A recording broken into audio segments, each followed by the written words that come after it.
ओम प्राणिदेव सवितरदवितानि परासु यद्भद्रं तन्नयासु। ओम भद्रं कर्णेभिः शृणुयाम देवा भद्रं पश्येमाक्षिभिर्यजत्राः स्थिरैरङ्गैस्तुष्टुवांसस्तनूभिः यशेमहि देवहितमेदायुः। ओम वेद प्रेमियों सुधी श्रोताओं संप्रतिहंसम ऋग्वेद के दशम मंडल के 71वें सूक्त के 7वें मंत्र की व्याख्या में प्रवेश करने जा रहे हैं। शीर्षक है अंतश्चेतना जन्य अंतर और देवता है ज्ञान। अब संबंधित मंत्र का सर्वप्रथम सत्तर पाठ हो जाए। अक्षण्बन्धः कर्णबन्धः सखायो मनोजवेश्वसभावभोवः आदध्नास उपकक्षास उत्मे ह्रदा इव स्नात्वा उत्मेददर्श्रे।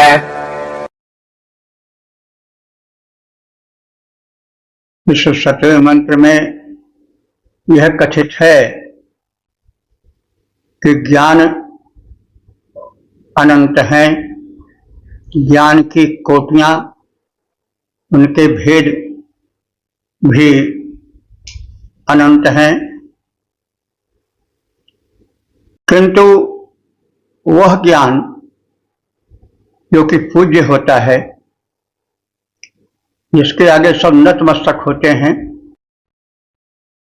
वह ज्ञान अंतश्चेतना से प्रेरित अध्यात्म विषय ज्ञान होता है, जो लोकहित को आगे रखकर होता है। इसमें कहा गया है कि कहने को तो देखने में तो सब ये दिखाई पड़ते हैं, सबके आंखें हैं, सबके कान हैं, सब बड़े ज्ञानी हैं, लेकिन उनके ज्ञान के स्तर में, उसकी कोट में, उसकी उपयोगिता में अंतर हो जाता है और उसी हिसाब से ज्ञानी का समाज में समादर होता है। इतिहास उसके पद चिन्हों पर चलता है। रावण के व्यक्तित्व में काफी प्रभविष्णुता थी, प्रभावशीलता थी। वह रूप में, रंग में, तेज में कहीं कम नहीं था। वाल्मीकि रामायण में लिखित है कि सीता हरणोपरांत जब हनुमान जी लंका में सीता अन्वेषण के संदर्भ में गए तो उन्होंने पहले रावण के रंगशाला यानी उसके रनिवास में सीता को खोजना प्रारंभ किया। तो वहां पर उन्होंने सोते हुए रावण को देखा और उसके व्यक्तित्व को, उसके रूप को, उसके रंग को, उसके वैभव को, तेज को देख करके चकित रह गए। अहो रूप, अहो तेज, अहो बलम। अरे इसका रूप तो देखो, इसका तेज तो देखो, इसका बल तो देखो।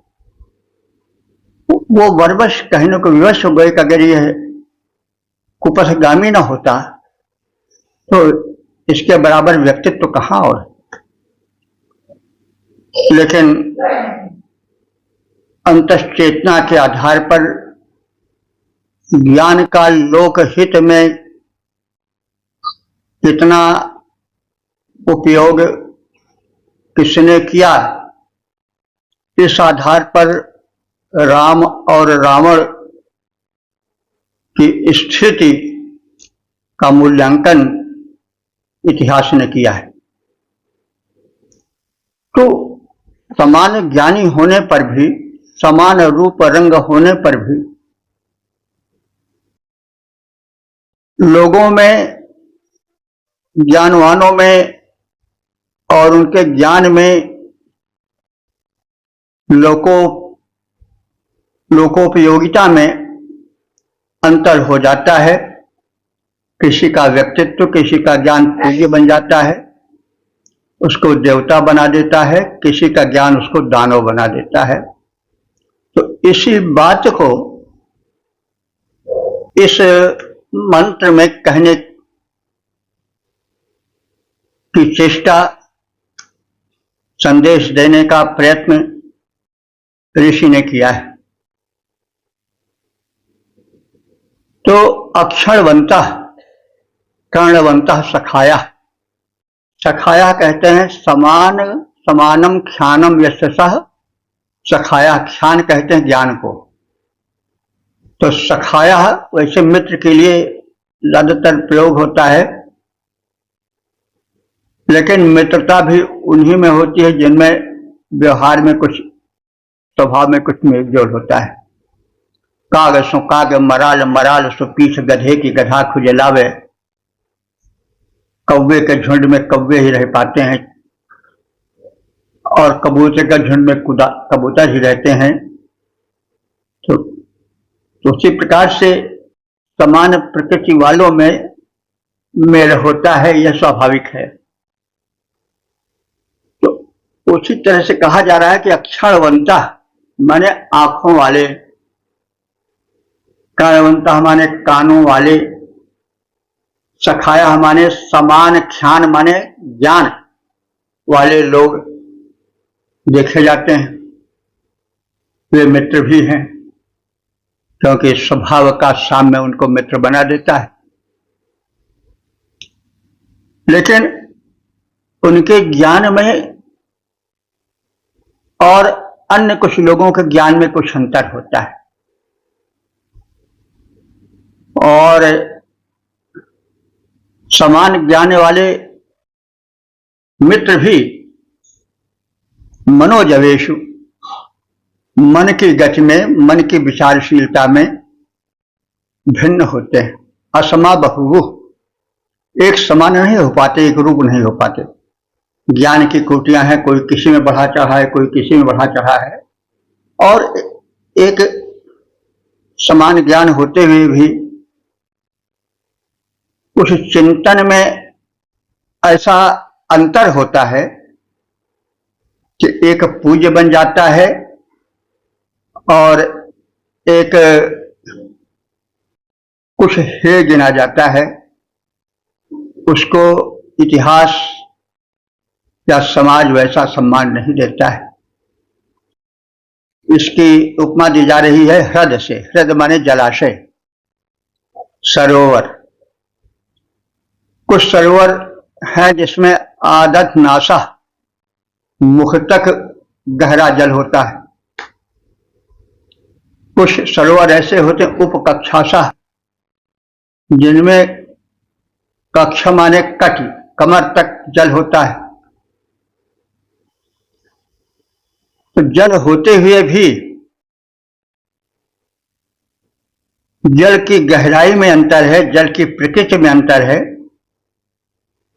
इसलिए कुछ सरोवर तो स्नान के योग्य होते हैं, स्नात्वाह, स्नान के योग्य होते हैं, और कुछ नहीं होते हैं। जैसे किसी सरोवर में घड़ियाल रहें, नक्र रहें, तो उसमें लोग कैसे प्रवेश करेंगे? किन्हीं कारणों से कुछ में और गंदगी हो, कमी हो तो भी नहीं। तो सरोवर तो सब हैं, आज से अंत तक सब में जल भरा हुआ है। बाहर से देखने में इसमें कितनी गहराई है उसका अनुमान नहीं हो सकता है, लेकिन अंतर होता है गहराई में। कुछ जो है वो मुख के बराबर जल वाले होते हैं, गहरे होते हैं। देखने में तो सब के तरह दिखाई पड़ रहे हैं, इस कोट से उस कोट तक, इस किनारे से उस किनारे तक। लेकिन कुछ गहरे होते हैं मुख तक, कुछ कमर तक होते हैं। उनमें से कुछ स्नान के योग्य होते हैं और कुछ नहीं, यानी कुछ का सामीप्य लाभ किया जा सकता है, कुछ का नहीं। वैसे ज्ञानी बहुत हैं, वे अपने अपने क्षेत्र में समान ज्ञान वाले हैं। सखावन समानम ख्यानम ज्ञानम, तो भाई अपने अपने क्षेत्र में तो बड़े बड़े होते हैं।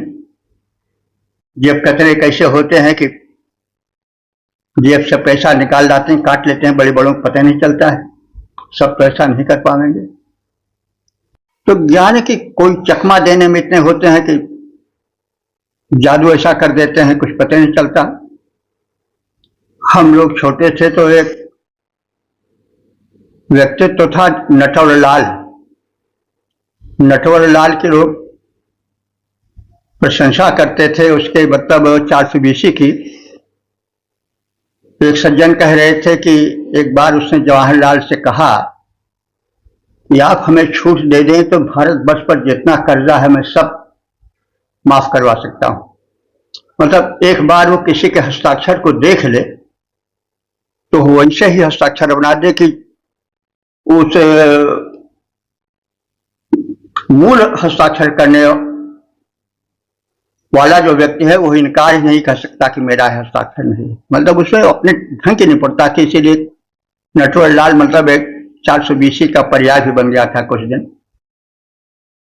तो कहने का मतलब ज्ञान की भिन्न भिन्न कोटियां होती हैं, लेकिन कुछ ज्ञान ऐसे होते हैं कि जिनका सम्मान और जिनके निकट जाने की आवश्यकता होती है और उनका सत्संग, उनका सामीप्य लाभ करना आवश्यक होता है, क्योंकि उसके योग्य होते हैं। कुछ ऐसे नहीं होते हैं। वही बात कही गई है कि समान दर्शन शक्ति, समान श्रवण शक्ति, समान ज्ञान क्षमता शक्ति वाले लोग भी दिखाई पड़ते हैं। चिंतन में अपने अपने क्षेत्र में सब बढ़े चढ़े होते हैं।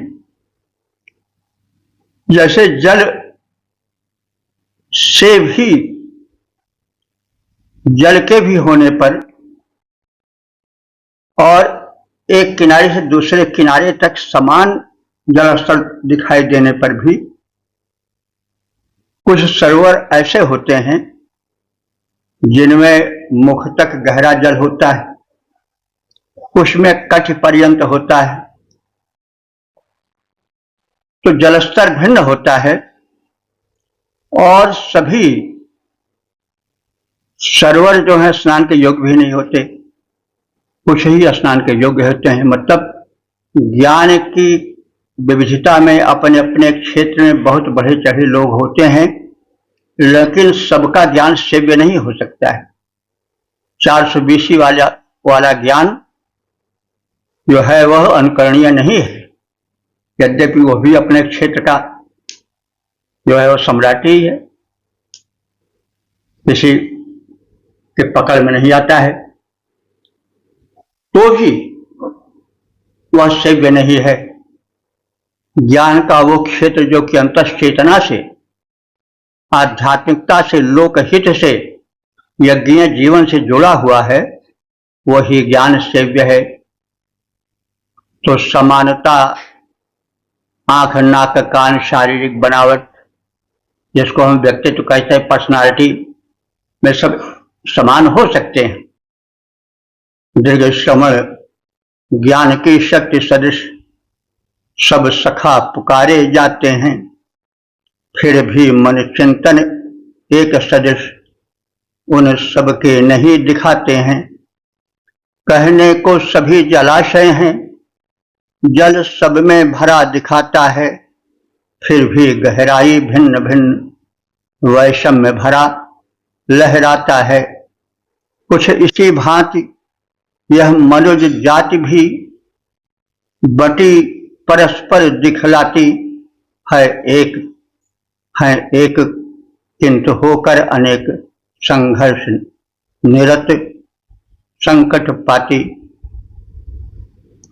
तो इस भाव को हम एक गीत माध्यम से भी देख सकते हैं। अंतश्चेतना ही ज्ञान में पूज्य भावना ला पाती है। इस गीत में भी वही भाव दोहराया गया है। कहने को तो सब समान ज्ञानी, पर ज्ञान सभी के भिन्न भिन्न, होती निपुणाई भिन्न भिन्न, सब कहाँ बराबर होते हैं। दिग सब में है पर दर्शन के पैमाने सब में भिन्न भिन्न, देता दिखलाई भिन्न भिन्न, सब कहाँ बराबर होते हैं। है सभी श्रवण से युक्त किंतु सुनने की क्षमता भिन्न भिन्न, होती सुनवाई भिन्न भिन्न, सब कहाँ बराबर होते हैं। है सभी जलाशय, है सभी जलाशय जल सब में, पर लहरें सब में भिन्न भिन्न, सब में गहराई भिन्न भिन्न, सब कहाँ बराबर होते हैं। 1071-8 देवता ज्ञान शीर्षक। वेदज्ञ सम्मान के अधिकारी। अब संबंधित मंत्र का सर्वप्रथम सत्वर पाठ हो जाए। हृदादष्टेष मनसा जवेश यत्ब्राह्मणाः संयजन्ते सखायः, अत्राह त्वं विजहुर्वेद्याभिरोह ब्रह्माणो विचरन्त्युत्वे।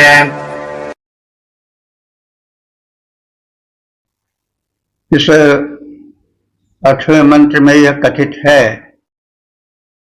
कि वेदज्ञ विद्वानों का सम्मेलन होता है, तो विद्वान सभी रहते हैं, लेकिन कुछ विद्वान ज्ञान के तलस्पर्शी होते हैं। वास्तव में ज्ञान होना ही पर्याप्त नहीं है, ज्ञान का आचरण में उतरना भी आवश्यक है। उसके सूक्ष्म ज्ञान का जो तलस्पर्शी प्रारूप है, उसमें प्रवेश आवश्यक है। तो ज्ञान के गूढ़ रहस्य को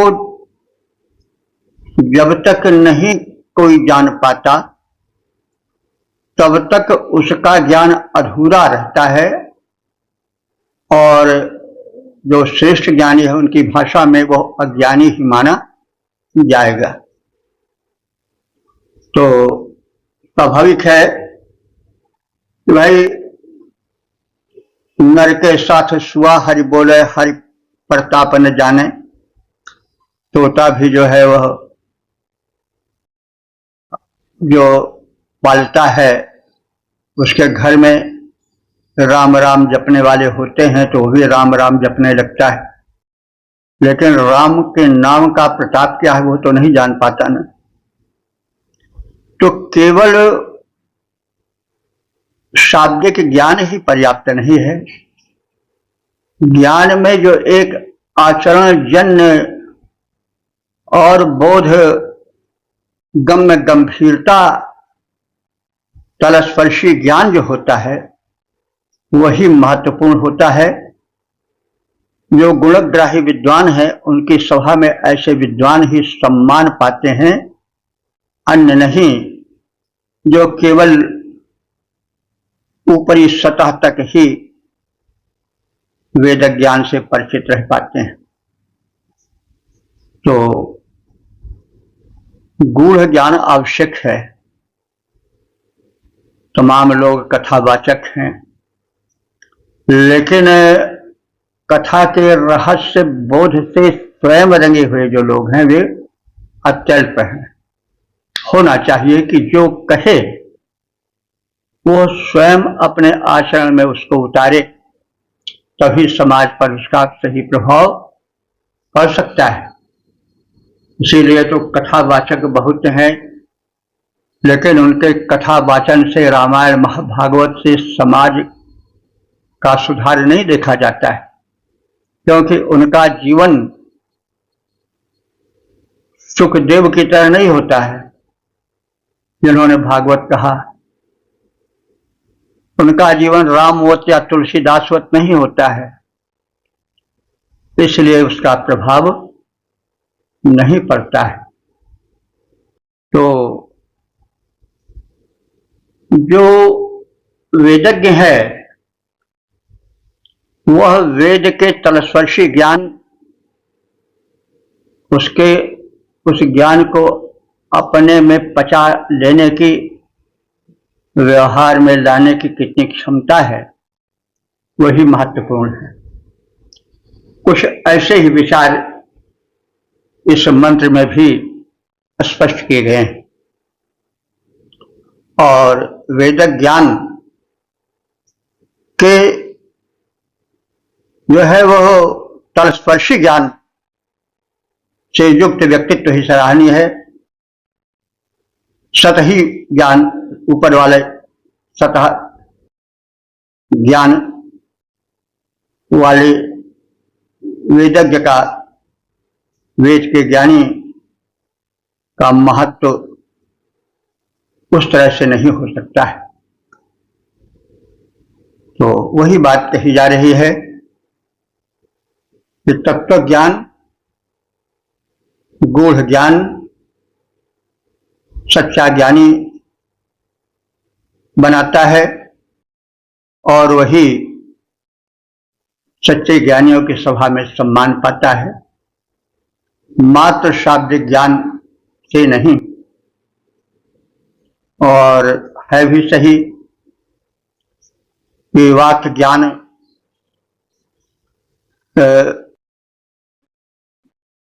वाक्य ज्ञान संपन्न भव पार न पावे कोई, ज्यों गृह मध्य दीप की बातन तम निवृत नहीं हुई। वाक्य ज्ञान से जो निपुण है, बोलने चालने में जो बड़ा अच्छा जमा देता है महफिल को, तो वाक्य ज्ञान से जो निपुण है उसके जरिए भव पार न पावे कोई। कैसे? जैसे ज्यों गृह मध्य दीप की बातन तम निवृत नहीं हुई। जैसे घर में बैठ करके कोई दीप दीप दीप दीपक दीपक या इसी प्रकार से और कुछ कहा करे तो अंधकार तो नहीं भगेगा। जब तक कि क्रियाशीलता नहीं आवेगी, जब तक तेल और दीपक काट की व्यवस्था करके अग्नि के संयोग से वह ज्वलित प्रारूप नहीं प्राप्त करेगा, तब तक तो अंधकार नहीं दूर होगा। तो वाक्य ज्ञान अत्यंत निपुण भव पार न पावे कोई। तुलसीदास जी का कथन है कि वाक्य ज्ञान अत्यंत निपुण भव पार न पावे कोई, ज्यों गृह मध्य दीप की बातन तम निवृत नहीं होई। तो यही भाव इस मंत्र में है। तो सखाया माने समानम ख्यानम यस्मिन सह सखाया। ख्यान कहते हैं ज्ञान को, जिसमें समान स्तरीय ज्ञान हो और ब्राह्मणा हृदय तष्टेषु, और हृदय से अच्छी प्रकार से ज्ञान की जिसमें पकड़ हो, और जो मनसः जवेषु, मनसः माने मनन पूर्वक, जवेषु वेदार्थ के गुण दोष को संयंजनते यानी विवेचन करने में सक्षम है, और तदर्थ लोग एकत्र होते हैं। यानी वेदार्थ के गुण दोष के विवेचन के लिए समान ज्ञान वाले लोग एकत्र होते हैं। अत्र त्वं वेद विद्या भी विजतु, तब किसी व्यक्ति को तो वेद विद्या से अज्ञ माने उसके तत्व, वेदार्थ का क्या तत्व है उसके तल में प्रवेश कर उसको अभिव्यक्त करने की क्षमता जिसमें नहीं है, ऐसे जो वाक्य ज्ञानी हैं, केवल भाषण दे सकते हैं, उनको तो विद्वत वृंद जो सच्चे रूप से तत्वज्ञानी हैं, वे अपनी सभा में स्थान नहीं देते हैं, उनको छोड़ देते हैं। और फिर कौन ग्रहण किए जाते हैं, कौन सम्मान पाते हैं? जो वेद के अभिप्राय को तल से जानकर जीवन में उतारते हैं। तो अह ओह ब्राह्मणा उत्ते विचरन्ति, ऐसे स्तोत्र मंत्र के तत्व के तलस्पर्शी ज्ञाता विद्वता की छाप छोड़ जाते हैं और विद्वान मंडली में वे सम्मानित होकर लोक में विचरण करते हैं। अर्थात वेदार्थ के सही ज्ञान को जो जानता है वही सम्माननीय है। वेद के सही अर्थ, तलस्पर्शी अर्थ को न जानने सकने के कारण ही ज्ञानियों द्वारा ऐसे लोग बहिष्कृत हुए। लेकिन अंत में भाई कहना पड़ेगा कि जो बोलने में चतुर होते हैं, तमाम लोगों को अपनी ओर खींच लेते हैं, वे छा तो ही जाते हैं समाज पर, और जब उनकी अधिकता हो जाती तो विकृतियां प्रारंभ हो जाती। वेद के संदर्भ में ही यह कह जाना अनचेतना होगा कि पशुवध को उचित ठहराने के लिए लोगों ने तरह तरह के विचार फैलाए और वेद के सतही ज्ञान के कारण अथवा राग द्वेष या लोभ के वशीभूत होकर के जिन्होंने वेद के अर्थ को विकृत किया, जैसे बड़े साफ रूप से कहा गया है कि अध्वर, अध्वर का अर्थ हुआ यज्ञ हिंसा रहित हो, फिर भी उस शब्द को छोड़ दिए। उन्होंने आलभन और बलि आदि शब्दों को ले लिया, मेध शब्द को ले लिया। तो बलि से मतलब हुआ कि हनन करना। उन्होंने कहा कि भाई बलिदान करना, बलिदान करने को मतलब त्याग नहीं बल्कि काट के चढ़ा देना।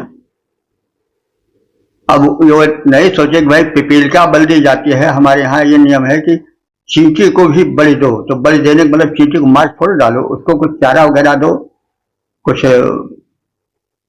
सत्तू या आटा फैला दो। काग बलि दी जाती है पितृपक्ष में, कौवे को कुछ भोजन दिया जाता है, खीर वगैरह। तो अब इसका थोड़ा मतलब कौवा मारा जाता है, लेकिन अर्थ करने वालों ने अनर्थ कर दिया। और अंत में उन्होंने सब कहा कि वैदिक हिंसा हिंसा न भवति, वेद में जो हिंसा होती है उसको हिंसा कहना ही नहीं चाहिए, क्योंकि वह जीव जो है जिसका वध होता है वो तमाम योनियों की यात्रा को पूर्ण करके सीधे स्वर्गलोक चला जाता है। तो यह लोग समझाना शुरू किया, वेद के तल के ज्ञान के न होने के कारण अथवा किसी स्वार्थवश अथवा ज्ञानवश जो कुछ कह ले। तो यद्यपि लोगों ने यह तर्क प्रस्तुत किया, भारत में तो विचार स्वतंत्र रहा है कि यदि ऐसा है तो वह पुरोहित पहले अपने बूढ़े बाप को क्यों नहीं चढ़ा देता, तो सीधे स्वर्ग चला जाए। अरे निरीह पशुओं को मारने से क्या लाभ भाई, क्यों ऐसा अनर्थ करते हो। लेकिन लोभ वृत्ति कुछ ऐसी बढ़ी कि वेदार्थ का अनुचित अर्थ करके लोगों ने बड़ा अनर्थ कर डाला और वेद को जन समाज से दूर कर डाला। केवल वो स्वशिवाचन तक ही बहुत दिनों तक रही। अब भी कुछ उसी का प्रचार है, धीरे धीरे चेतना जग रही है।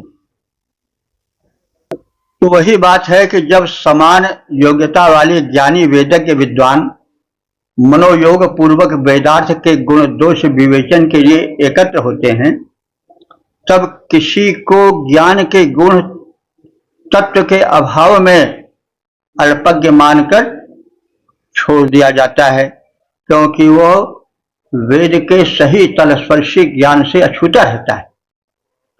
और उस विद्वानों की सभा में कुछ ऐसे लोग होते हैं जो स्तोत्रों के ज्ञान के तल में स्पर्श कर उसकी आध्यात्मिकता, उसकी लौकिक सामाजिकता और संगठन शक्ति को स्पर्श करते हैं और वेदार्थ के लोकोपकारी रूप को प्रस्तुत करते हैं। ऐसे लोग सम्मान पाते हैं और लोक में जो है मान सहित विचरण करते हैं। जब समान योग्यता युक्त विद्वान इकट्ठा हो जाते, जब सम्मान योग्यता युक्त विद्वान इकट्ठा हो जाते, वेदार्थ विवेचन करते हैं, वेदार्थ विवेचन करते हैं, नैपुण्य स्वयं का दिखलाते, नैपुण्य स्वयं का दिखलाते, कुछ को अल्पज्ञ जान करके परित्यक्त कर दिया जाता है, विचरण करता है ससम्मान मर्मज्ञ वेद का ज्ञाता है। ओ 10-71 देवता ज्ञान शीर्षक अज्ञानी कौन। अब संबंधित मंत्र का सर्वप्रथम सत्तर पाठ हो जाए।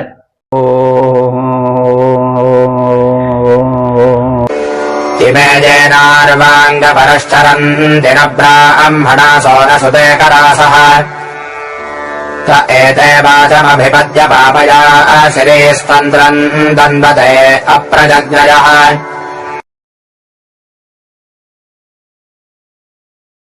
इस नवे मंत्र में जो वेदार्थ से अनभिज्ञ होते हैं, उसके तत्व को नहीं समझ पाते हैं, जो ज्ञान विज्ञान के क्षेत्र में शोध नहीं कर पाते हैं, वे अंत में सामान्य कर्म करके जीव को उपार्जन करते हैं। यही बात कही गई तो भाई समाज में शीर्ष स्थान पाने के लिए गूढ़ चिंतन, गूढ़ ज्ञान की आवश्यकता होती है। ज्ञान पर अधिकार होना चाहिए, तभी प्रतियोगिता में सफलता मिलेगी, तभी ऊंचा पद मिलेगा, नहीं तो फिर हल जोतना पड़ेगा। तात्पर्य कि कृषि कर्म आदि करके, व्यवसाय करके या अन्य कर्म करके पेट पूजा करने के लिए विवश होना पड़ेगा। लेकिन कोई यदि चाहता है कि समाज में उसे उच्च पद मिले, उसको पूजा मिले, तो उसे यज्ञ जीवन बिताना होगा, ज्ञान के तल तक पहुंचना होगा, ज्ञान के क्षेत्र में शोध करना होगा। यह तब भी सत्य था, आज भी सत्य है। जो स्थान वैज्ञानिक पाते हैं, जो ग्रह उपग्रहों को आकाश में भेजने का उपक्रम करते हैं, उनके उस बुद्धि के कारण जो सम्मान व्यक्ति विशेष को, बुद्धिमान विशेष को मिलेगा, वो सम्मान किसी रिक्शा वाले को कैसे मिल सकता है? भले वो मेहनत ज्यादा कर रहा है, कोई बोरा ढो रहा है, श्रम कर रहा है, पसीना बहा रहा है, लेकिन वो सम्मान उसे तो नहीं मिलेगा। एसी में बैठ करके ऊंचे आसन पर तमाम सहायकों द्वारा घिरा व्यक्ति जो मान पावेगा, वो सामान्य ज्ञान वाला सतही ज्ञान वाला व्यक्ति कैसे पा सकता है? तो काम तो सबके समान है, लेकिन सम्मान पहले भी आज भी उसी को मिलता है जो सूक्ष्म ज्ञान रखता है। भले सिद्धांत पे लोग कहें कि अरे कृषक है, हल बैलों की जोड़ी है, किसान भगवान है, लेकिन किसान मजदूर के भीतर की व्यथा को कोई नहीं जानता है, उसके सुख दुख में कोई शासक या नेता नहीं आता है, उसको अपने दुख भरी जिंदगी को झेलना पड़ता है। हाँ, भाषण में कुछ अपने स्वार्थ सिद्ध के लिए भले कोई कुछ कह डाले, तो भाई सम्मान तो उसी को मिलता है जो कुछ सूक्ष्म ज्ञान वाला होता है, और स्थूल ज्ञान वाले को नहीं मिल पाता है। हालांकि यह उक्ति कही जाती है कि मर मर करे बैलवा बैठे खाए तो रंग। तो भाई ये तो सत्य है कि बैल की जिंदगी मेहनत की जिंदगी होती है, मेहनत कश जिंदगी होती है, लेकिन अब जो सम्मान और रख रखाव घोड़े को मिलती है, अश्व को मिलती है, वो बैल को तो नहीं मिल पाती है। तो यह है, कहने का तात्पर्य यह है कि जो ज्ञान के सूक्ष्म और स्तरीय ज्ञान में पैठ रखता है, वो समाज में सम्मान का भाजन बनता है। तो वेद ज्ञान सबसे बड़ा ज्ञान माना गया है। उसके ज्ञान को तल में प्रवेश करके जो जान लेता है, वो सम्मान का भाजन बन जाता है। और जो वेद निर्दिष्ट यज्ञ जीवन नहीं बिता पाता है, जो वेद के गूढ़ रहस्य को नहीं जान पाता है, जो सामान्य ज्ञान तक ही सीमित रह पाता है, वो हल जोतने, बोझा ढोने आदि के द्वारा ही अपनी जीविका अर्जन करने को बाध्य होगा। तो देखिए, यह आज भी सत्य है, पहले भी सत्य था, आगे भी सत्य रहेगा। बराबरी कभी नहीं हो सकती है। कलम चलाने वाले कुर्सी पर बैठे व्यक्ति को जो सम्मान मिलता है, वह बोझा ढोने वाले, रिक्शा चलाने वाले, हल जोतने वाले को नहीं मिलेगा। भले कोई बेवकूफ बनाने के लिए भाषण दे कि कृषक भगवान है, जो क्या है, जो क्या है। तो भाई जो अपने को ज्ञान के सूक्ष्म चिंतन मनन से अपने व्यक्तित्व को सजाएगा, संवारेगा, वही ज्ञान सम्मान मान पावेगा। चपरासी कदापि मान नहीं पा सकता है, भले ही वो किसी उच्च कुल का हो, लेकिन एक निम्न कोटि के कुल का, जिसको लोग कभी अच्छा नहीं मानते थे, वो अगर कुर्सी पर बैठा है तो उसके आगे झुकना पड़ेगा। वो चाहे औरंगजेब के खानदान का ही क्यों न हो। नवाबों के और औरंगजेब सम्राटों के खानदान वाले आज रिक्शा चलाए रहे हैं, कुछ चपरासी बने होंगे तो वे दुहाई देकर के बापदादे के थोड़े। तो भाई जब तक व्यक्तिगत क्षमता नहीं होगी, तब तक बैसाखी के सहारे वाली जिंदगी कभी न मान पा सकती है, न सम्मान पा सकती है, न कभी वैभव की भागी बन सकती है, यदि उसमें सूक्ष्म शक्ति का समावेश नहीं है। तो वेदार्थ क्या है? रहस्यों का सूक्ष्म ज्ञान। अब हम मूल विषय पर यानी शब्दार्थ सहित व्याख्या करते हैं। तो वेद वह है जो ज्ञान की राशि है, वही वेद है। और ज्ञान राशि में जो सूक्ष्म ज्ञान का विभेद है, जो वैज्ञानिकता है, जो उच्च स्तरीयता है, उसके तह तक जो पहुंचा रहता है, वही सच्चे सम्मान का अधिकारी बन पाता है। तो ये जो अज्ञानी इस लोक में वेदज्ञ विद्वानों और दुलोकवासी देवताओं के हेतु यज्ञादि कर्म नहीं करते हैं। मतलब जो यज्ञ कर्म का मतलब हुआ कि श्रेष्ठ कर्म, यज्ञ वही श्रेष्ठतम कर्म। जो श्रेष्ठ कर्म नहीं कर पाते हैं, जो अज्ञान की जिंदगी बिताते हैं, जो वेदज्ञ नहीं है, वेद के गूढ़ रहस्य को, विद्वत्ता को नहीं जानते हैं और उससे दूर रहते हैं,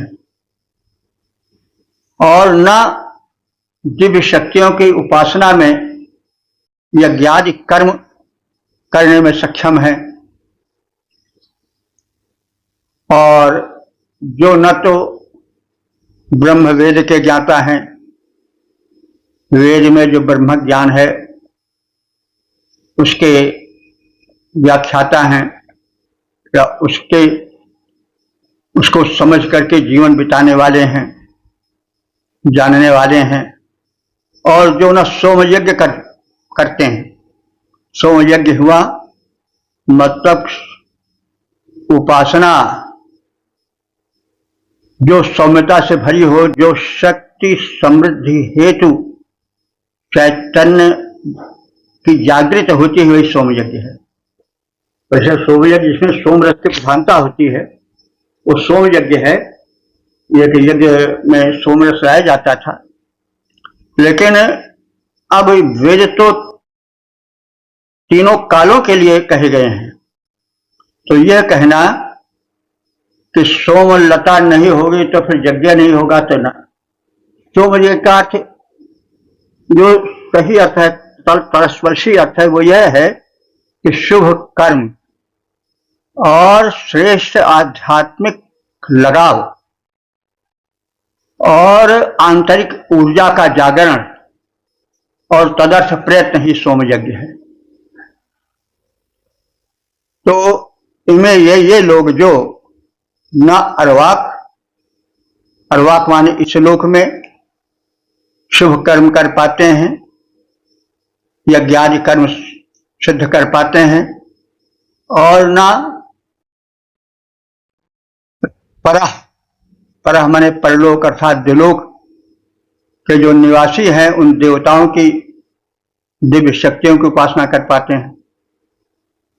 न ब्राह्मणासा, न वेद के तत्व को जानते हैं, न सुतरेकरासा। सुतरेकरासा माने सोम यज्ञ करने में सक्षम है, यानी अपने व्यक्तित्व में सौम्यता अथवा प्रभविष्णुता प्रभावशीलता लाने की क्षमता जिनमें है, अपने व्यक्तित्व को जो प्रभावशाली नहीं बना पाते हैं, वे लोग जो है वो समाज में स्थान नहीं जमा पाते हैं। तो सुते करासा माने सोम निचोड़ने का यज्ञ। तो सोम निचोड़ने के हमने वो तात्पर्य हम लोगों ने कहे हैं, जाने हैं कि जो सोम शक्ति है वो ब्रह्मांड व्यापी ऊर्जा है। तो ब्रह्मांड व्यापी ऊर्जा को अपने में जागृत करना ही सोम यज्ञ है। क्योंकि यज्ञ मतलब फिर अगर ऐसा माना जाए कि सोमलता से उसको माना जाएगा, तब तो फिर बस वही ऋग्वेदिक युग तक ही यज्ञ रह जाएगी। यज्ञ तो सार्वकालिक है, इसलिए उसका जो लाक्षणिक अर्थ है वो है कि अपने व्यक्तित्व में एक ऊर्जा को समेटना, वेदार्थ ज्ञान के द्वारा, ध्यान के द्वारा, एकाग्रता आदि के द्वारा, साधना के द्वारा। तो जो लोग न तो यज्ञ कर पाते हैं, न इस लोक में उच्च कोटि का ज्ञान प्राप्त कर पाते हैं, न देवों को प्रसन्न कर पाते हैं यज्ञ आदि कर्मों के द्वारा, और न सोम यज्ञ कर पाते हैं, वे अपराजराया, वे किसी भी प्रकार की धन संपत्ति को नहीं प्राप्त कर सकते, ना लौकिक न पारलौकिक। वे सामान्य जीवन यापन तक ही सीमित रह पाते हैं। दिवेराह तंत्रम तन्वते श्री, श्री माने हल चलाना। शीर, शीर शब्द कहा जाता है। कुछ जब खेती जमाने का, खेती का युग था, हम लोग थे देहात में, तो कहा जाता है इनके भाई कई शीर हैं। तो शीर का मतलब होता था हल। तो किसी के चार हल होते थे तो उसको चार हल वाला चार सीरी कहा जाता था। तो सीरी माने हल चलाने के कर्म को सीरी कहते हैं। तो वे हल चलाने के कर्म को ही तन्वते माने सीरी ही तंत्रम, अर्थात हल चालन के तंत्र को, हल चालन के विद्या को, हल चालन के कर्म को ही तन्वते माने विस्तृत कर पाते हैं। तात्पर्य कि वे हल आदि स्थूल कर्म करके ही अपने जीवन का यापन कर सकते हैं। देखिए, बड़ा यथार्थ कहा गया है। वह जो सूक्ष्म ज्ञान से संपन्न होता है और वैज्ञानिक बुद्धि रखता है, सम्मान उसी को मिलता है। किसान किसान कह करके उसी को वोट के समय चिल्ला करके, वोट की लालच में उसको दाम देवता कह दो, कुछ कह दो, वो तो एक मूर्ख बनाने जैसा है। वास्तव में भाई जो मोटा काम करता है उसको वैसे ही सम्मान मिलेगा व्यवहार में। तो जो रिक्शा चलाता है, जो इक्का चलाता है, जो बोरे ढोता है, जो ईंटें गाये को ढोता है, काम तो उसका बड़ा ऊंचा है सिद्धांत में, लेकिन व्यवहार में उसे सम्मान नहीं मिल सकता है। व्यवहार में जो सूक्ष्म ज्ञान से युक्त है, जिसने अपने बौद्धिक क्षमता को, ज्ञान को बढ़ा करके उच्च पद प्राप्त किया है, सम्मान उसी को मिलेगा। इसीलिए यह सूक्त ज्ञान सूक्त है। तो ज्ञान की कोटियां हैं। एक तो हल चलाने का भी ज्ञान है, और जैसे घर बनाया जा रहा है, जो ईंटा गारा ढोता है या जो मिस्त्री घर बनाता है, तो घर बनाने का भी ज्ञान तो ज्ञान है ही है, लेकिन वह ज्ञान मान धन उसको नहीं मिल पाता है जो बैठ करके लेखनी चलाता है और उसके ऊपर जो है कुछ सिग्नेचरिंग अथॉरिटी होते हैं। वो लिखते भी नहीं, बस सिग्नेचर कर दिए, क्लर्क्स लोग फाइल लेकर आए और बस चिड़िया बैठा दिए हस्ताक्षर की। तो सिग्नेचरिंग पावर है। एक तोला की कलम उठाए, 1 मिनट में दस्तखत कर दिया, बात खत्म, पढ़ लिख करके। तो भाई ज्ञान जितना ही सूक्ष्म होता है उतना ही सम्मान दिलाने में सक्षम होता है। वेद बड़े यथार्थ को प्रकट करता है, और इस मंत्र में कहा गया है कि भाई लांगल, लांगन माने हल को, सीरी माने जो अपने खेत के जोतने में प्रयोग करता है, वही भाई अगर ज्ञान नहीं है, वेदार्थ का यानी ज्ञान का तलस्पर्शी यदि उपलब्धि नहीं है, तलस्पर्शी उपलब्धि नहीं है, तो फिर वो मोटे काम में, हल आदि चलाने में ही अपनी जीविका को खोजेगा। उसी के आधार पर उसको मान सम्मान मिल पावेगा। तो यह जीवन का एक सत्य यथार्थ है। इसलिए ज्ञान जितना ही सूक्ष्म होगा, जितना ही सशक्त होगा, व्यवहारिक सम्मान उसी को मिल पावेगा। केवल जो सूक्ष्म ज्ञान से शून्य श्रमजीवी ही है, वह मान नहीं पा सकता है। जीवन के यथार्थ को, संसार के यथार्थ को वेद ने यहाँ पर स्पष्ट किया है। जो अज्ञानी इस लोक में वेदज्ञ विद्वानों और द्विलोक के निवासी देवताओं की उपासना नहीं करता है, उनके माध्यम से ज्ञानार्जन और आंतरिक आध्यात्मिक शक्ति नहीं प्राप्त करता है, यज्ञादि कर्म द्वारा जो अपने जीवन का उत्थान नहीं करता है, सामाजिक उपलब्धि नहीं करता है, और जो न ब्रह्म वेद जानने की क्षमता रखता है, न सोम यज्ञ करने में सक्षम है, जो केवल उदर भरण पोषण तक का ज्ञान रखता है, वो वास्तव में अज्ञानी है और पाप कारिणी लौकिक वाणी का जो उच्चारण करता है, जो यानी जिसका वाणी विषय ज्ञान भी विस्तृत नहीं है, केवल श्रम पर ही आधारित जिसका जीवन है, वह केवल जीवन में आजीविका हेतु किसी मूर्ख व्यक्ति के समान हल आदि द्वारा स्थूल श्रम के आधार पर कार्यों को करके अपना जीवन यापन कर सकता है, कार्यों का ताना बाना बुन सकता है। तो यह है सूक्ष्म ज्ञान और स्थूल ज्ञान में अंतर। तो मनुष्य को चाहिए कि वो ज्ञान की सूक्ष्मता में प्रविष्ट हो और अपने को सक्षम बनावे। तो यह सिद्धांत वेद का है कि ज्ञान की गहराई में प्रवेश करो और अपने को अत्यधिक सक्षम बनाओ। यदि ऐसा नहीं कर सकोगे तो फिर जीवन में मान सम्मान के अधिकारी, धन समृद्धि के अधिकारी नहीं रह पाओगे।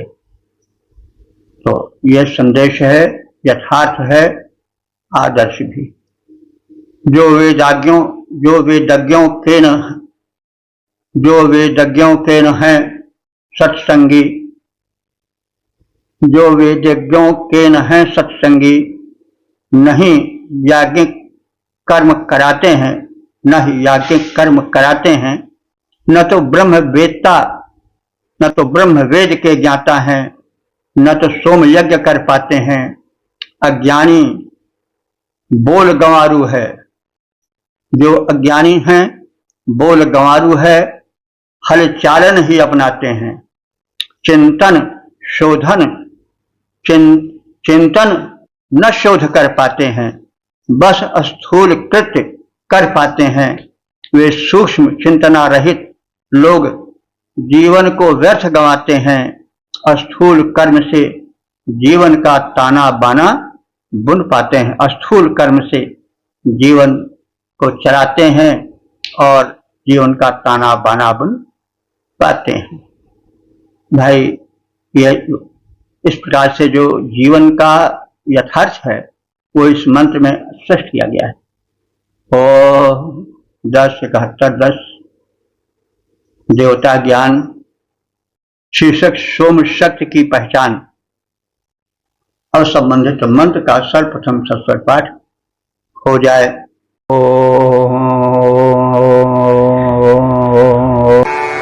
सर्वे नन्दन्ति यशसा गतेन सभासाहेन सख्या सखायः किल्बिषस्प्रत्विदुषनिरह्येषामरम् हितो भवति वाजिनाय। इस 10वें मंत्र में सोम शक्ति के ज्ञान भरे जीवन में समावेश आवश्यक है। तो सोम को तो हम समान रूप से सोमलता का रस जानते हैं, लेकिन जहां उच्च स्तरीय चिंतन व्यक्त होता है वहां पर वेद में सोम का तात्पर्य वैश्विक ऊर्जा से लिया जाता है, जो व्यक्तित्व में आकर्षण चुंबकीय शक्ति लाता है, मैग्नेटिक पावर जिससे आती है। ज्ञानी तमाम लोग होते हैं, लेकिन कुछ लोगों के व्यक्तित्व में एक चुंबकीय शक्ति होती है। वे बोलते हैं तो लोग वाह वाह कर उठते हैं, चल पड़े जिधर दो डगमग में चल पड़े, कोट पग उसी ओर उठ गई जिस ओर एक दृष्टि, गड़ गए कोट जगह उसी ओर। तो भाई जब किसी के व्यक्तित्व में एक मैग्नेटिक पावर, एक चुंबकीय शक्ति जागृत होती है, तो वही व्यक्ति जो है वह सक्षम हो पाता है। तो ज्ञान होते हुए भी सोम शक्ति की परम आवश्यकता है। व्यक्तित्व में आकर्षण, व्यक्तित्व में चुंबकीय शक्ति, मैग्नेटिक पावर की आवश्यकता है। तो हम अर्थ करने के पहले उसका प्रारूप प्रस्तुत करते हैं ताकि अर्थ के मूल तक प्रवेश हो सके। वैसे तो मत में इतना है कि जो ज्ञानी लोग हैं वो सभा में बैठते हैं, सोमरसपान होता है और सोमरस जो है पापनाशक है, निदाता है, तो इतने से तो मतलब साफ नहीं आवेगा। तो ऋषि तो बहुत उच्च भावना को उच्च स्तरीय विचार प्रस्तुत करता है, लेकिन वो संकेत रूप में करता है, वह व्याख्यायित नहीं करता है, वो संकेत रूप में सत्य का समावेश मंत्र में किया रहता है। आवश्यकता होती है उसकी व्याख्या की, तो व्याख्या माने विशेष रूप से ज्ञान को विस्तार देना ही व्याख्या है। जैसे हमने कहा व्याख्यान ज्ञान को कहते हैं, तो व्याख्या माने विशेष रूप से उसको विस्तृत करके ज्ञान देना, तो व्याख्या की आवश्यकता होती नहीं। ज्ञान तो सूत्रवत है, कह दिया गया, लेकिन उस सूत्र को अकः सवर्ण दीर्घा कह दिया गया। अग सवर्ण होता है तो दीर्घ हो जाता है, तो भाई अख क्या है? अब उसकी व्याख्या है आयुर्वेद के, अख सवर्ण है, जब सवर्ण होता है तब वो दीर्घ हो जाता है, तो कहने में सूत्र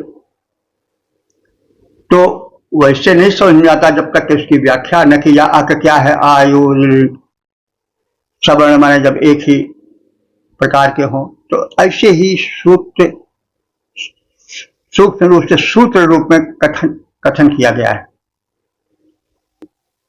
सत्य का वेद में, तो उसके व्याख्या की आवश्यकता होती है। तो ज्ञानी जन सोम शक्ति से स्वयं को सशक्त बनाते हैं। ज्ञान हो गया, ज्ञान में काफी गंभीरता भी आ गई, लेकिन अगर व्यक्तित्व में सोम शक्ति नहीं जागृत हुई, उसमें गुरुत्व आकर्षण नहीं हुआ, तो फिर ज्ञान होते हुए भी उसका सम्मान, उसका व्याख्यान, उसको वह स्थान नहीं मिल पाता जो होना चाहिए। इस विषय में हम भी एक बार गए थे, यहाँ जो शिला है जिसको कि स्वामी विवेकानंद की शिला कहा जाता है, विवेकानंद शिला, तो वहां हम गए थे। उसकी चर्चा विशेष रूप से हुई है मोदी जी के ध्यान से। तो उस शिला पर तमाम साहित्य भी था स्वामी विवेकानंद का, वही उनको ज्ञान मिला था, ये हम सब जानते हैं।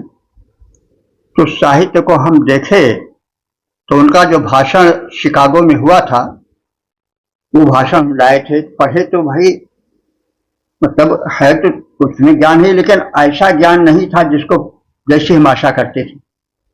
उससे ज्यादा भाषण तो तमाम लोग दे देते हैं, लेकिन उसके पीछे स्वामी विवेकानंद के व्यक्तित्व में उसे सोम शक्ति का, चुंबकीय शक्ति या मैग्नेटिक पावर का समावेश होगा।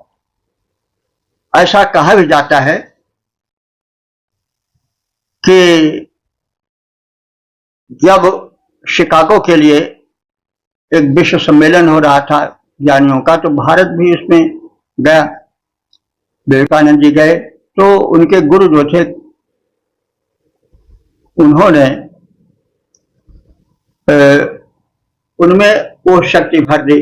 रामकृष्ण परमहंस उनके गुरु थे, वे सिद्ध थे, और उन्होंने वो सोम शक्ति जिसको हम यहाँ कह रहे हैं, यानी वो व्यक्तित्व में एक जादवी आकर्षण भरने वाली ताकत उन्होंने दे दी।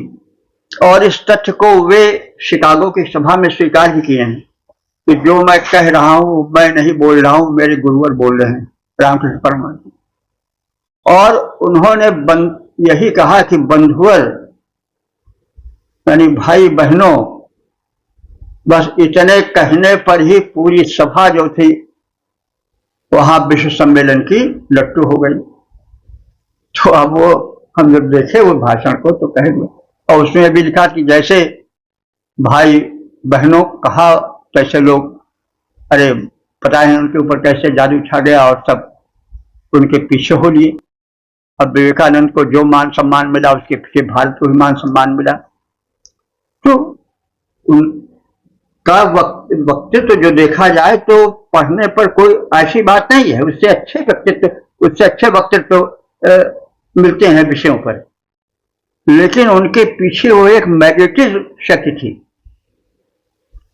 जिससे पूरा यूरोप, पूरा संसार, अमेरिका सहित सब उनका शिष्य बन गया। पूछा भी कि तो ये शक्ति आप में महाराज कहाँ से? तो उन्होंने कहा ये हमारे गुरुवर की शक्ति है, मैं जो कह रहा हूं मेरा नहीं, मेरे गुरुओं का है, मेरे गुरुवर जी का है। तो तात्पर्य कहने का यह है कि ज्ञान में जब तक सोम शक्ति नहीं आती है, जब तक वो वैश्विक ऊर्जा नहीं आती है, जब तक चुंबकीय शक्ति नहीं आती है, तब तक व्यक्तित्व में प्रविष्णुता, प्रभावशालिता नहीं आ पाती। अब यह जीवन के यथार्थ का बड़ा स्पष्ट कथन इस मंत्र में है। तो ज्ञानी जन सोम शक्ति को स्वयं जागृत करते हैं ध्यान द्वारा या अन्य क्रियाओं द्वारा, किसी श्रेष्ठ गुरु से शक्ति प्राप्त करके आदि आदि। तो सर्वे सखाया, सखाया माने समानम ख्यानम ये सखा, जिसमें बराबर का ज्ञान हो, जो समान स्तरीय ज्ञान वाले हैं वे सखा हैं। तो सर्वे सखाया, सभी समान स्तर के ज्ञानी मित्र, सभा साहेण, सभा में प्राधान्य प्रदान करने वाले, सख्या आगतेन यशसा नदंती, यशस्वी सोम मित्र से आनंदित होते हैं। यानी सभा में बैठे लोग सभी समान ज्ञान वाले हैं, लेकिन उनमें से कुछ जो हैं वे यशप्रद सोम की अनुकूलता से प्राप्त शक्ति से युक्त होते हैं और उसके द्वारा वे आनंदित होते हैं। उनके व्यक्तित्व में प्रविष्णुता माने प्रभावशालिता आ जाती है। ऐशाम पितुषणि किलविष स्पृत, वह इन के मध्य अन्नदाता और पापनाशक सोम शक्ति को प्राप्त करते हैं। यानी जो विद्वान मंडली है उसमें समान ज्ञान वाले लोग एकत्र हैं, लेकिन उनमें से कुछ जो हैं वो किलविष माने पापहारी और पितुषणी माने पालन करने वाली और प्राधान्य प्रदान करने वाली सोम शक्ति से युक्त हो जाते हैं। और वाजिनाय हिता आरंभ हो, वाजिनाय माने बल वीर्य प्रदान करने के लिए, अपने प्रभाव को विस्तृत करने के लिए वे आरंभोज माने आरंभ प्रकार लकार्यो अभेदा आलम्भोज होगा, आरंभोज लिखा हुआ है। तो मानी वे बल वीर्य प्रधान बन करके समाज में अपने प्रभाव को जमाने में पूर्ण रूप से सक्षम हो जाते हैं। समान ज्ञान वाले जब अपने में सोम शक्ति का जागरण कर लेते हैं तो वे ऐसे व्यक्तित्व से समलंकृत हो जाते हैं कि वे एक विशिष्ट सम्मान के पात्र बन जाते हैं, पूज्य बन जाते हैं। सभी समान स्तर के, समान विचारधारा वाले मित्र रूप में सभा में उपस्थित रहते हैं, लेकिन जो यशस्वी सोम शक्ति से संयुक्त हो जाते हैं वे विशेष आनंदित होते हैं, विशेष मान सम्मान पाते हैं। अन्नदाता पाप कर्मों को वे समाप्त कर देते हैं, यानी पाप कर्म से निकल जाते हैं और यह सोम शक्ति उन मनुष्यों में एक विशिष्ट शक्ति भर देती है जिससे वे शक्ति प्रधान बन जाते हैं। उनके व्यक्तित्व में चुंबकीयता आ जाती है। जिनकी योग्यता समान और जिनके समान है सद विचार, वे सोम प्राप्ति से सुखी सभी जो सभा मध्य लाते बाहर।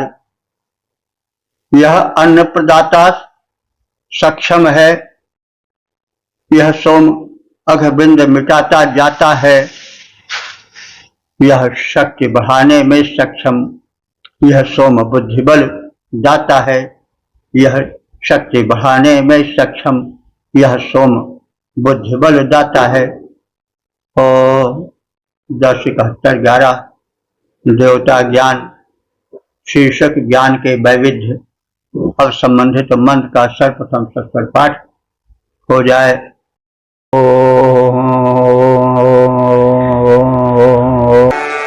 ऋचान्तः पोषमास्तयपपुष्पान् गायत्रन्तो गायति षट्परेष ब्रह्मात्मा वदति जातविद्याम् यज्ञस्य मात्राम् विमिमेत उत्तः।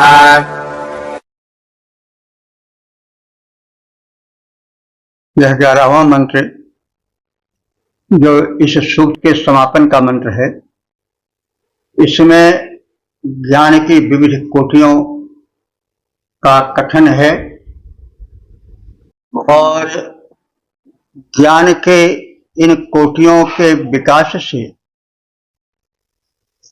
उस क्षेत्र विशेष में व्यक्ति को धन मान सम्मान मिलता है।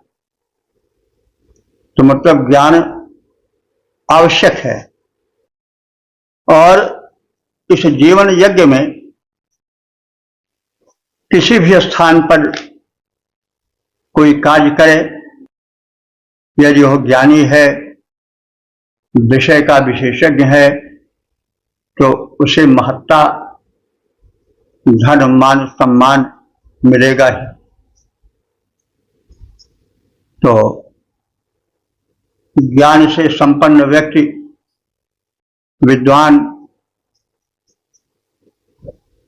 ऋचाम शेषम, कोई जो है वो ऋचा का पाठ करता है, वेद मंत्रों का यज्ञानुष्ठान में विधिवत प्रयोग करता है। कोई शक्वरीश गायत्रम गायत्री, कोई दूसरा शक्वरी ऋचाओं में, शक्वरी एक प्रकार का ऋचा यानी वेद मंत्र का भेद है, वो छंद है शक्वरी। और तो कोई शक्वरी ऋचा में, ऋचा का भेद है, मंत्र का भेद है, और में गायत्री छंद से सामगान करता है। शक्वरी ऋचाओं में गायत्री छंद में सामगान करता है, यानी गायन कर्म करता है। तो गायन कर्म भी बड़ा स्थान रखता है।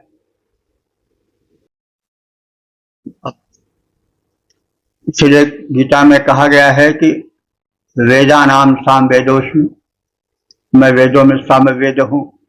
सामवेद गायन प्रधान वेद है। गायन का एक प्रभाव ऐसा होता है कि व्यक्ति जो है वह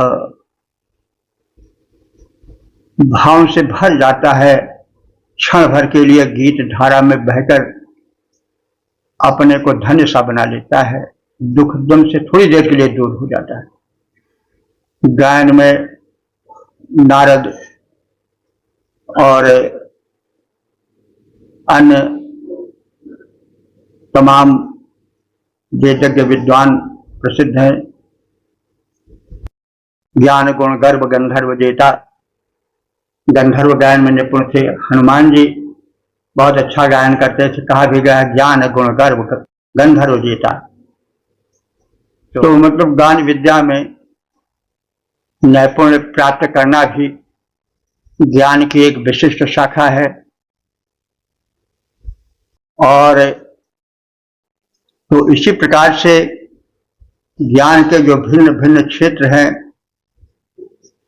वो यज्ञ के माध्यम से सब विस्तृत करके कहे जा रहे हैं। यानी जीवन स्वयं एक यज्ञ है, उसमें भिन्न भिन्न क्षेत्र हैं। तो उन क्षेत्र में जो निपुणता प्राप्त करता है वह अपने ज्ञान के बल पर पूज्य होता है, कोई भी क्षेत्र हो। तो अब यहाँ पर जो है वो कहा जा रहा है कि यज्ञ के अंगों के आधार पर ज्ञान से पोषित होने पर सम्मान पाता है भिन्न भिन्न रूप में। लोक या लोक संसार के लोग जो क्षमता वृद्धि कर लेते हैं ज्ञान में किसी क्षेत्र विशेष में, तो ऋचाम शेषम पुष्पवान आस्ते, एक ज्ञानी जो है वह स्तोत्रों को याद करके श्रेष्ठ बन जाता है, वेद मंत्रों का एक यज्ञानुष्ठान में विधिवत प्रयोग करता है। तो चक्वरीश गायत्रम गायत, तो कोई शक्वरी दिशाओं में गायत्री छंद में सामगान करता है। तो जिंदगी भी एक संगीत ही तो है।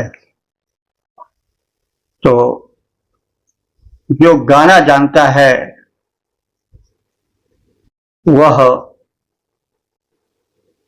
सम्मान पाता है, जीवन को एक गीत बना लेता है, और बस जहां पर दुख द्वंद्व न रहे वही आनंद है। चाहे कुटिया की जिंदगी हो, चाहे महलों की जिंदगी हो। तो वही बात कही जा रही है कि कोई जो है विद्वत्ता हासिल करके, ज्ञान प्राप्त करके शक्वरी ऋचाओं में गायत्री आदि छंद में साफ गान प्रस्तुत करता है और गान विद्या में विशेष स्थान प्राप्त करता है। ये ज्ञान के विभिन्न भेद हैं। कोई ब्रह्म जाति विद्याम वदति, तो कोई वेद विद्वान जो है वो ब्रह्म जाति विद्या माने प्रायश्चित कराने की विद्या का ज्ञान प्राप्त करके सम्मान प्राप्त करता है। पाप हो जाता है तो उससे प्रायश्चित होता नहीं। तमाम कर्मकांड, तमाम विधियां प्रायश्चित की होती हैं, क्योंकि सारे कष्ट किसी न किसी पाप से होते हैं। तो प्रायश्चित के माध्यम से पाप के शिथिलीकरण या हरण की भी व्यवस्था है, तो भी ज्ञान आश्रित है।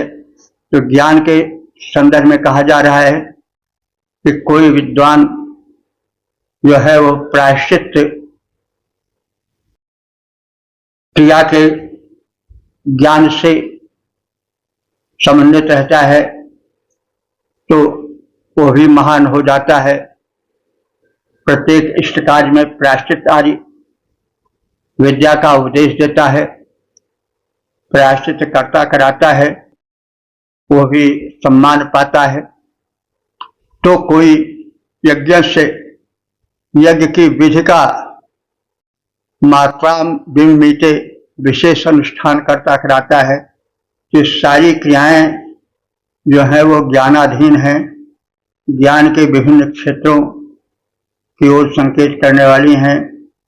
तो बिना ज्ञान के कोई सम्मान नहीं पा सकता है। गुण के गाहक सहस नर, बिन गुण लहाई न कोई।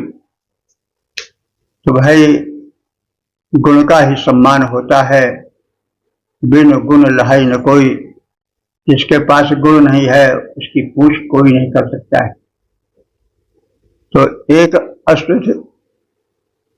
एक स्तुतिकर्ता ज्ञानी वेद मंत्रों का यज्ञ अनुष्ठान के संदर्भ में विधिवत प्रयोग करके सुशोभित होता है, सम्मान पाता है। तो दूसरा ज्ञान के दूसरे क्षेत्र में, स्तुति के क्षेत्र में, संगीत क्षेत्र में शक्वरी ऋचाओं में गायत्री आदि छंदों से सामगान प्रस्तुत करता है, मान सम्मान धन धान्य पाता है। तो कोई वेद विद्वान प्रायश्चित कर्मों में दक्ष होने के कारण प्रायश्चित आदि क्रियाओं को करके मान सम्मान धन आदि प्राप्त करता है। तो कोई पुरोहित यज्ञ कर्म के विविध कार्यों का विशिष्ट अनुष्ठान करता है और उस ज्ञान के आधार पर मान सम्मान पाता है। ये तो यज्ञ क्रियाओं के चारों ओर घूमने वाले कर्म हैं, लेकिन संसार में व्यापक रूप से जो ज्ञान के क्षेत्र हैं उनमें जो वैशिष्ट प्राप्त कर लेता है, विशेषज्ञ बन जाता है, उसका सम्मान सर्वत्र होता है, धन धन से वो परिपूरित होता है, उसका जीवन संपन्न जीवन होता है, अभाव से दूर जीवन होता है। इसलिए ज्ञान प्रधान है जीवन में। ज्ञान के अभाव में पशुवत प्राणी माना जाएगा। यज्ञ कर्म में विविध कर्म विद्वान किया करते हैं, यज्ञ कर्म में विविध कर्म विद्वान किया करते हैं। कोई अनुष्ठान तो कोई सामगान करते हैं, कोई प्रायश्चित विधान ज्ञान पर कोई व्याख्यान क्रिया करते हैं, कोई पूरे अनुष्ठान पर पूर्ण ध्यान करते हैं। कहने मतलब यह कर्म का विविध क्षेत्र है, यज्ञ को केंद्र में रख करके कहा गया है। लेकिन और भी जितने कर्म हैं उनके करने वाले यदि उस कर्म विशेष में दक्षता रखते हैं, विशेष ज्ञान प्राप्त करते हैं, तो उनका विशिष्ट सम्मान होता है। इसलिए ज्ञान का होना परम आवश्यक है। वेद जो है लौकिक ज्ञान का और पारलौकिक ज्ञान दोनों को समान स्थान देता है। तो इस प्रकार से हमने इस ऋग्वेद के दशम मंडल के 71वें सूक्त के 11 मंत्रों के संक्षिप्त व्याख्या से परिचय प्राप्त किया। अब तक के जो मंत्र व्याख्यायित हो चुके हैं उनकी संख्या 9565 हो चुकी है। सौभाग्य का विषय है, भगवत कृपा है, वेद भगवान की अनुकंपा है। तो इस सूक्त का शीर्षक ज्ञान है। ज्ञान के विषय में पर्याप्त कहा जा चुका है। ज्ञान ही मनुष्य को महान बनाता है। ज्ञान नहीं तो यह मांस पिंड कोई महत्व नहीं रख पाता है, क्योंकि इसमें कोई वैशिष्ट नहीं है विशेष। यह है जो मानव का शरीर है वह उतना सशक्त, उतना वेगवान नहीं है जितना तमाम पशुओं का है। केवल ज्ञान उसमें है, उसी के आधार पर वह शिष्य का सिरताज है। तो ज्ञान के भिन्न भिन्न क्षेत्र हैं और ज्ञान में ध्यान का, आध्यात्मिकता का, लोकहित का समावेश होना आवश्यक। ज्ञान तो जेब कतरों के पास भी होता है, चोरों के पास भी ज्ञान होता है, लुटेरों के पास भी ज्ञान होता है। 400 विषय तो प्रसिद्ध होते हैं ज्ञान में, मूर्ख बना देते हैं। लेकिन वह ज्ञान सही ज्ञान है जो लोकहित में, जो यज्ञीय जीवन से जुड़ा हुआ होता है। ज्ञान का विकास होता है। मनुष्य जब जन्म लेता है शिशु रूप में, तो संसार को जब वो देखता है तो उसे विचित्र अनुभव होता है। वो देखता है अपने चारों ओर जो वस्तुएं उसके दृष्टि में आती हैं, वो जैसे गाय दृष्टि में आई, किसी ने कहा गाय है तो उसने समझा गाय। घर में जो आसपास होते हैं, माता पिता परिवार के लोग, उनसे परिचय प्राप्त करता है। किसी को बाबू कहता है, किसी को पिता कहता है, किसी को चाचा कहता है, किसी को दादा कहता है, किसी को बाबा कहता है। ये उसका प्रारंभिक ज्ञान है। बाद में वो माता की गोदी से जब छूटता है, पैरों पर खड़ा होता है, तो वह अपने घर के बाहर जाता है। उसके सखा मिलते हैं, मित्र मिलते हैं। तब वो घर से दूर उन्हें मित्रों में उलझा रहता है। मित्रों के माध्यम से उसे कुछ मिलता है, खेल खिलौने मिलते हैं, खेलता है, कूदता है, तो तद विशेष तमाम ज्ञान होते हैं। उसके बाद वो विद्यालय जाता है, गुरुकुल में जाता है। वहां उसे गुरु के माध्यम से ज्ञान उपलब्ध होता है। उसे वेदक ज्ञान मिलता है, भिन्न भिन्न क्षेत्रों का ज्ञान मिलता है, और अपने नैसर्गिक योग्यता के हिसाब से वो ज्ञान से सुशोभित होता जाता है और उसका ज्ञान विकसित होता जाता है। इस स्थिति में जो अपने ज्ञान को विशेष विकसित कर लेता है, वो समाज में विशेष स्थान पाता है, क्योंकि समाज में निर्बल को जीने का अधिकार नहीं है। भले लोग कहें कि दया क्षमा ये है वो है, लेकिन कुछ नहीं। जो निर्बल हो गया, जिसमें ज्ञान नहीं रह गया, अज्ञानी रह गया, उस पर कोई दया करेगा नहीं। तो इसलिए ज्ञान के माध्यम से सशक्त बनाओ। और ज्ञान के दो प्रारूप हैं, एक लौकिक ज्ञान और एक अध्यात्म ज्ञान। तो वेद दोनों का समर्थक है, और लोक ज्ञान द्वारा वो संसार में अपने पैर जमाता है, संसार में सुख ऐश्वर्य प्राप्त करता है, मान सम्मान प्राप्त करता है। लेकिन इतना जीवन नहीं है, इसके बाद भी जीवन है, और वह जीवन अध्यात्म का जीवन है। जीवन की यात्रा अनंत यात्रा है, यह न जाने कब से चली और कब तक चलती रहेगी। इसलिए एक जीवन तो एक सराय में टिकने वाले रात के समान है। उसके बाद फिर यात्रा प्रारंभ होती है, पुनर्जन्म होता है, फिर शरीर छूटता है, फिर कोई जन्म मिलता है। तो यह तो जीवन की अनंत यात्रा है। इसमें ज्ञान के संस्कार साथ में जुड़े होते हैं। तो ज्ञान के हेतु मनुष्य को नित्य प्रयत्नशील होना चाहिए, और ज्ञान का अनुष्ठान से मान सम्मान दे पावेगा। ज्ञान क्षेत्र विशेष में होना चाहिए, और अंत में उसे अध्यात्म में प्रवेश करना चाहिए। वेद अपने में पूर्ण ज्ञान की पीठिका है। वैदिक ज्ञान प्राप्त करके मनुष्य लोक परलोक में अपनी पैठ बना सकता है, मान सम्मान एक अपना स्थान बना सकता है। इसलिए ज्ञान इस सूक्त के देवता हैं।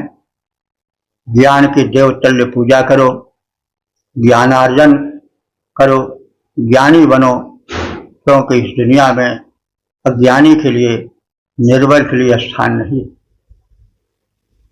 तो इसलिए ज्ञान के किसी एक क्षेत्र में जहां व्यक्ति की नैसर्गिक प्रतिभा हो, पूर्व जन्म के कर्म इसी प्रतिभा बनकर आते हैं, तो उस प्रतिभा के विकास से व्यक्ति को दूर नहीं रहना चाहिए और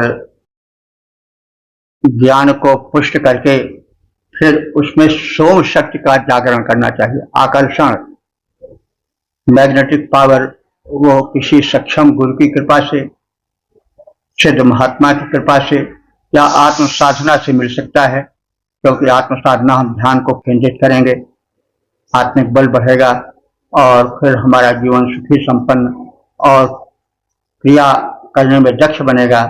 इस प्रकार से जीवन एक सुखी बनेगा।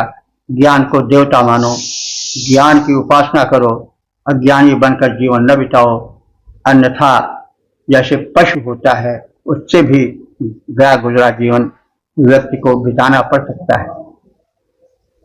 व्यक्ति यदि जीवन में ज्ञानी है, सफल है, संपन्न है तो सुखी है। यदि वह इन सबसे गिर गया तो फिर वह पशु से भी बेगुजरा हो जाता है। स्वास्थ्य का ज्ञान नहीं है, शरीर अस्वस्थ हो जाएगा, तो फिर इस तरह से ज्ञान का क्षेत्र विस्तृत है और ज्ञान से संपन्न होकर के व्यक्ति भगवान तक पहुंच सकता है। तो इस प्रकार से ज्ञान के विषय में ऐसे कहने की आवश्यकता नहीं है। संक्षेप में सूक्त में बताया गया, हमने चेष्टा की उसको व्याख्यायित करने की। यदि कोई संदेह हो तो संपर्क किया जा सकता है जिज्ञासु की दृष्टि से, छिद्रान्वेषी की नहीं। तो अब इस कथन के साथ सर्वे भवन्तु सुखिनः, सर्वे सन्तु निरामयाः, सर्वे भद्राणि पश्यन्तु, मा कश्चित् दुःख भाग् भवेत्।